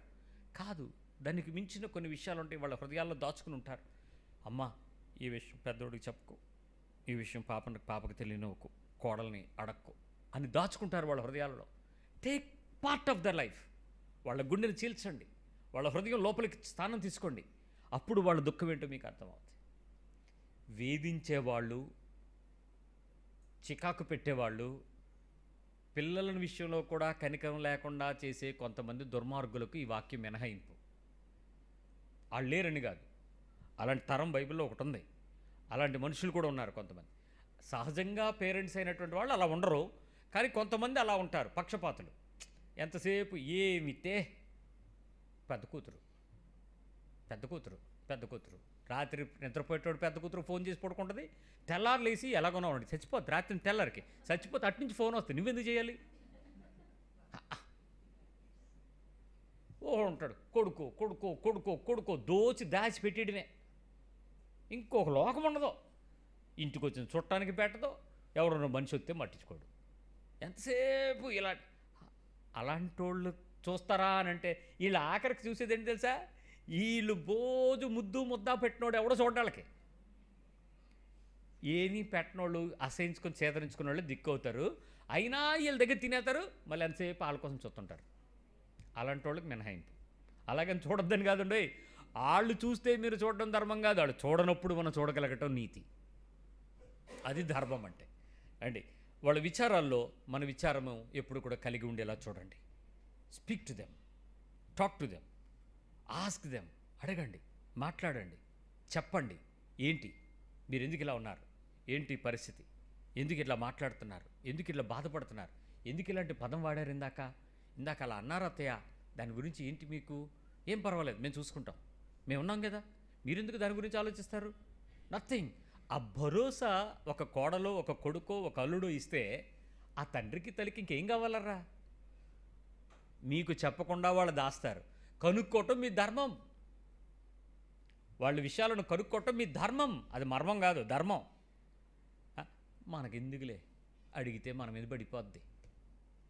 మీ మీద పడిపోద్ది అని అనుకుంటే నేను చెప్తాను, ఈరోజు నువ్వు తప్పించుకో, రెండింతలు పడిపోద్ది నీ మీద. ఒకడు ఉన్నాడండి అన్యాయం లేనోడు, ఆయన పేరు దేవుడు. చూస్తూ ఉంటాడు అనుకున్నావా? ఏది విత్తితే కోస్తావు, విత్తకపోతే గడ్డి తింటావు. ఎండుగడ్డి, పచ్చిగడ్డి కాదు, ఎండుగడ్డి తింటావు. విత్తు, కనీసం ఏదో ఒకటి వస్తుంది. ఏది విత్తకుండా నువ్వు అలా దిక్కులు చూస్తానంటే ఎంత రావడి రా రా అంటే ఇమ్ము ఇమ్ము అనే జలగలా తయారవుతావు నువ్వును. ఏ జలగనైనా పెంచుకుంటాడు ఎవడైనా? చంపేస్తాడు దాన్ని కనపడగానే. జాగ్రత్త, నిన్ను అంతే. ఆరోది, వారి వివరములలో మీరు లక్ష్యం కలిగి ఉండండి. Explanations. What ever your parent is having some explanations. వాళ్ళు చాలా వివరంగా ఉంటారు. వాళ్ళ దగ్గర కొన్ని వివరాలు ఉంటాయి, విషయాలు ఉంటాయి, అంశాలు ఉంటాయి.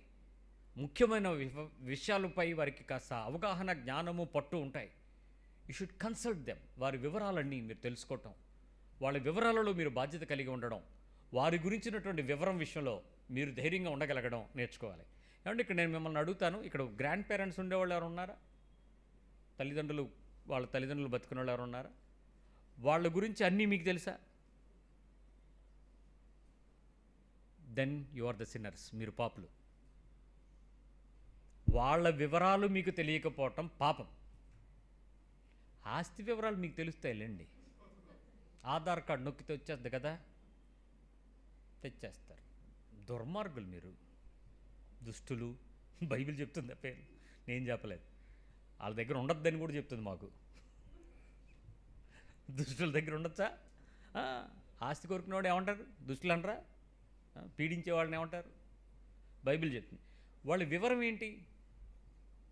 వెళ్ళి కూర్చోండి, వాళ్ళ విషయాలను అడగండి.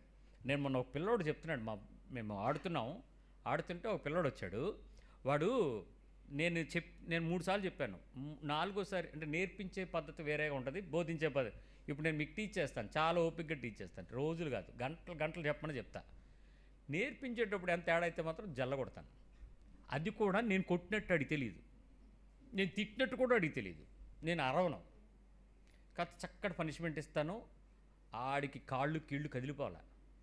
ఆ తర్వాత అడుగుతాడు, సార్ ఏంటి సార్ వాళ్ళందరూ ఆడుతున్నారు, నన్ను ఎందుకు సార్ పనిష్మెంట్ ఇచ్చారంటే అదే నేర్పించడం. నేర్పిస్తాను. ఆడు 3 సార్లు చెప్పాను, 3 సార్లు తప్పు చేశాడు. డాక్టర్ గారు కొడుకాడు. వాళ్ళ నాన్న డాక్టరు, వాళ్ళ అమ్మ డాక్టరు, వాళ్ళ పెదనాన్న డాక్టరు, వాళ్ళ పెద్దమ్మ డాక్టరు, వాళ్ళ తాత డాక్టరు, వాళ్ళ అమ్మమ్మ డాక్టరు. అందరూ డాక్టర్లే, పెద్ద పెద్ద డాక్టర్లు. విశాఖపట్నంలో ఎన్ఆర్ఐ హాస్పిటల్లో సగం ఆ వాటా అవుతాయి. ఆడి మనవడికి ఇస్తే ఎలాగుంటుంది ట్రీట్మెంట్? ఆడికి ఇస్తున్నాను ట్రీట్మెంట్. ఆడు గుంజీలు తీయడం వాళ్ళ నాన్న చూశాడు, పెద్ద డాక్టర్. ఆ కారు రోడ్డు మీద ఆఫీస్ లోపలికి వచ్చాడు. ఏంటి నా కొడుకు నేడు చేసేస్తున్నాడు. యువతల పర్సన్ నన్ను చూడంగానే బీపీ తగ్గిపోయింది, గుమ్మం బయట ఉండిపోయాడు. తర్వాత 2 ఇళ్ళు అన్నాను. ఆ పిల్లోడికి చెప్పాను, ఏంటి సంగతి? నువ్వు నేర్చుకోవాల్సి వచ్చినప్పుడు ఆ విషయాలు నేను నీకొక్కడికే ఎందుకు నేర్పుతున్నానో తెలుసా? అక్కడ చాలామంది పిల్లలు ఉంటారు నా దగ్గర నేర్చుకునేవాళ్ళు.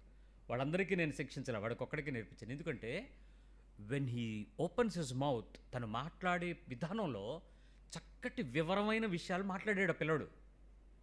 వాళ్ళ తాతగారు గురించినటువంటి, ఆయన ఒక పల్మనాలజిస్ట్ అని, ఆయన రోజు మా పక్క నుంచి తిరుగుతుంటే మతి స్థిమితం లేనోడు అనుకున్నాను నేను. అతను పల్మనాలజిస్ట్.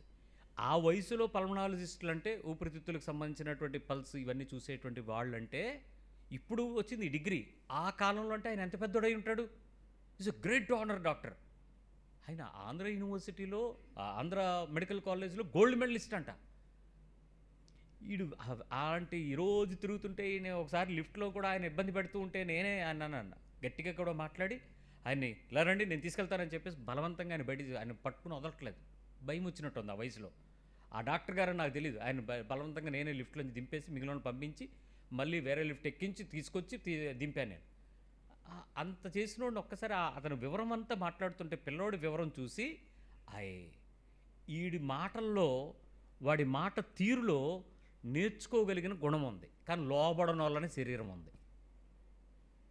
ఆ గుణానికి నేను శిక్షించడానికి శరీరాన్ని శిక్షించాను. ఆ తర్వాత వాళ్ళ నాన్నగారు వచ్చాక ఈడెళ్ళి చెప్పాడట, సార్ నన్ను అన్న బ్రదర్ అంటాడు, బ్రదర్ నన్ను ఇలాగా ఇచ్చారు డాడీ అని అంటే, నేను చూశాను రా, లోపలికి వచ్చాను, ఈ సార్ కాబట్టి నేను వెళ్ళిపోయి, లేకపోతే గొడవ వేసుకుందాం అనుకున్నాను. ఎందుకు అని అంటే వీడు ఎక్స్ప్లెయిన్ చేశాడు. ఆ ఎక్స్ప్లెనేషన్ విధానం వాడు నేర్చుకునే గుణాన్ని చూపించింది. అంటే వాడి మాట వివరము, మాట తీరు, వాడికి నేర్చుకునే గుణం ఉందా లేదా అనేది మనకు అర్థమవుతుంది. మీ పిల్లలతో మీరు 10 నిమిషాలు మాట్లాడితే మీ పిల్లలు ఎలాంటి వాళ్ళు మీరు చెప్తారో లేదు నాకు తెలియదు, కానీ నా దగ్గరకు వచ్చి 5 నిమిషాలు మాట్లాడించండి, ఆడు ఎలాంటి వాడో చెప్తాను నేను, ఎలాంటి పిల్లైనా చెప్తాను. కారణం ఏంటంటే వాళ్ళు నేర్చుకునే లోబడగలిగే ఆ వివరమైన స్వభావాన్ని వారి మాటల్లో నుంచి వ్యక్తపరిచేటప్పుడే బయటపడతాయి. మిగిలిన విషయాలు ఏం కాదు. మీకు ఆ మాటలు ఏంటంటే ఆడు సినిమా మాటలు మాట్లాడితే మీకు ఆనందం, పిచ్చి మాటలు కాదు, వాడి వివరం ఏంటి అది వాళ్ళ దగ్గర నుంచి వస్తుంది. వీడు వాళ్ళతో గడిపాడు అనుకోండి, పెద్దలతో, వివరమైన మాటలు పిల్లలకు వస్తాయి. చూసుకోండి, అందుకే పిల్లలకి పెద్దవాళ్ళతో పాటు అనుబంధంగా సంబంధంగా పిల్లల్ని పెద్దల దగ్గర పెంచాలి. అలాగని వాళ్ళ పెంపకంలో వదిలేయకూడదు, వీళ్ళు ఆయాలు అయిపోతారు. ఈ ముసలోళ్ళ పేరెంట్ల దగ్గర మీరు పిల్లల్ని వదిలేసి మీరు ఉద్యోగం వ్యాపారం అని తిరిగారు అనుకోండి, మీ పిల్లలకు ముసలం బుద్ధులు వచ్చేస్తాయి. ఈ యంగ్ తరానికి తగ్గట్టు ఆలోచించారు. ఎందుకంటే ముసలి చేర్చేస్తుంది, అలా కాదమ్మా ఇలాగమ్మా అని ఆ ముసలి శుద్ధులు నేర్పుతారు, పిల్లలు పాడవుతారు. అలా కాదు, వాళ్ళతో ఉండి వాళ్ళ వివరమును వారు అర్థం చేసుకునే స్థాయికి సిద్ధపరచాలి. లాస్ట్గా ఏంటంటే వాళ్ళ వారసత్వానికి మనము ప్రతీకలుగా మార్చాలి. వృద్ధులతో మనకు ఉండేటువంటిది వారి యొక్క రక్షణ, అంటే వారి వారసత్వాన్ని మనం కాపాడాలి. వారి ఇన్హెరిటెన్స్, వారి వారసత్వాన్ని మనం కాపాడేటువంటి వ్యక్తులుగా మనం వారితో పాటు ప్రవర్తించాలి. వాళ్ళకి అర్థం అవ్వాలి. ఇప్పుడు అర్థమైందా? తల్లిదండ్రులు పెద్దలు ముసలివారు ఉండేటువంటి పెద్దవాళ్ళు ఉన్నారనుకోండి, వాళ్ళ ఆస్తికి వారసులు ఎవరర్రా? కొడుక మనవడా? అంటే ఇప్పుడు మనవడు వారసుడు ఎందుకు అయ్యాడు? వారి వారసత్వంలో వచ్చేటువంటి రెండవ తరానికి మన భారతీయ జాతీయ న్యాయ సంహిత చట్టాలు వారికి అప్లికబుల్ అవుతాయి. సో మనం కూడా మన పిల్లలకి వారి వారసులుగా సిద్ధపరచాలి. మీ పిల్లలకి అర్థం అవ్వాలి, నేను ఇక్కడ ఉన్నాను అని అంటే మీ నాన్నగారి పేరు ఎవరికి తెలియదండి, మీ తాతగారి పేరు అందరికీ తెలుసు. చూసుకోండి ఒకసారి, పలానా వాడి మనవడు, పలానా వారి మనవరాలు. బతికుంటే పెళ్లి కార్డు మీద ఎవరి పేరు రాస్తారు ఫస్ట్? ఎందుకు? మీరు కౌన్కెస్క. నేను మొన్న అడిగాను, అరే నువ్వు ఇక్కడ పెళ్ళికి వచ్చావు కదా, నీ పెళ్ళికి ఎంతమందిని పిలిచావు, ఏళ్ళ ఎంతమంది నీకు తెలుసని. ఎవరు తెలియదండి అన్నాడు. మరి ఎవరికి తెలియకపోతే ఎంతమంది వచ్చారంటే ఎవరిని బట్టి వచ్చారంటే మా నాన్నగారిని బట్టి వచ్చారండి. మీ నాన్నగారిని బట్టి కూడా వచ్చిన వాళ్ళు సగం మందే మీ తాతగారిని బట్టి వచ్చారు వీళ్ళందరూ. బికాజ్ నువ్వు పలానా అనే అటెండెన్స్ అక్కడి నుంచి స్టార్ట్ అయింది. That is a remark. So నీ తాతలు తల్లిదండ్రులు చదువుకోకపోయినా ఓ సంస్కారాన్ని గడించి గ్రామంలో, ఊరిలో, ప్రదేశంలో, పద్ధతుల్లో, ఉద్యోగంలో, వ్యాపారంలో, వ్యవహారంలో ఓ మర్యాద నీకు ఇస్తారు. ఎందుకు? ఆ రోజుల్లో వాళ్ళకి అన్యాయం తెలియదర్రా నీలాగా, అక్రమం తెలియదర్రా మీ నాన్నలాగా, ఆ లోకానుసారమైన పద్ధతులు తెలియదర్రా మీ అమ్మలాగా. కేవలం వాళ్ళకి తెలిసింది ఏంటో తెలుసా? కష్టపడాలి, కష్టపడింది తినాలి, వచ్చింది మన దగ్గర ఉంటుంది, మంద కాంది ముట్టుకోకూడదు, అది పాము. అలా పెరిగారు భయంతో. కాబట్టి వాళ్ళ వారసత్వంగా ఈరోజు మన పిల్లలు వచ్చారు. సో మీరు కూడా మీ తల్లిదండ్రులకు వారసులుగా, మీ పిల్లలు వారసత్వాన్ని సంపాదించుకునేదిగా మీరు వారి వారసత్వాన్ని, వారి గౌరవాన్ని, వారి యొక్క వ్యవహారిక మర్యాదలను మీరు కాపాడాలి. ఈ 7 పద్ధతులు, ఆహార సంరక్షణ, ఆరోగ్య సంరక్షణ, వస్త్ర సంరక్షణ, విశ్రాంతి సంరక్షణ, విచార సంరక్షణ, వివరములు, వారసత్వములు, ఈ 7 మీరు గనక మీ కుటుంబాలతో గనక పెట్టగలిగితే మీరు ఖచ్చితంగా వాళ్ళని రక్షించిన వారు అవుతారు. జాగ్రత్త. మీ ఇంట్లో ఉంటే చాలా ధన్యులు, కృతజ్ఞతలు. ఉండగలిగితే సౌమ్యతను బట్టి, ప్రేమను బట్టి, అణుచుకోవడాన్ని బట్టి, దేవుని ఎరుగుటను బట్టి మీరు ధన్యులు. ఒకవేళ ఉంచలేక మీరు ఏమైనా మండలంలో, పట్టణంలో ఉంటే, ఒకే చోట ఒకే గ్రామంలో పరిస్థితులు ఉంటే, take care more for them. ఇంకా దాటి పట్టణాలు దాటి ఉంటే అట్లీస్ట్ వీక్లీ వన్స్, ఇంకా దాటితే మంత్లీ వన్స్, ఇంకా దాటితే సంవత్సరానికి ఒక్కసారి ముఖం చూపించండి. బతికున్నారని మీరు వెళ్ళి మీ ముఖాన్ని చూపించి వారితో కొంత సమయం గడిపి వారికి ఇవ్వాల్సింది ఏమైనా ఇచ్చి వాళ్ళ చేతుల్ని చక్కగా మృదువుగా సెకండ్ ఇచ్చి ఏమన్నా మీరు ఎన్నైనా చేయండి, వాళ్ళు వెళ్ళిపోయేటప్పుడు ఇంతకు మునుపు మన చేతిలో పెట్టివ్వరరా. ఆ ముసలమ్మ ముచ్చట్లు ఎంత అందంగా ఉండేవో. నాన్నకి చెప్పకు, అమ్మకి చెప్పకు అని చెప్పి నీ చేతిలో ఒక 50, 100, 1000 వాళ్ళకి స్తోమతను బట్టి ఎప్పుడు అమ్మమ్మ ఇస్తుందా అని ఎదురు చూసాం, కానీ అమ్మమ్మకి ఎక్కడి నుంచి వస్తుందా అని ఎదురు చూడలేదే.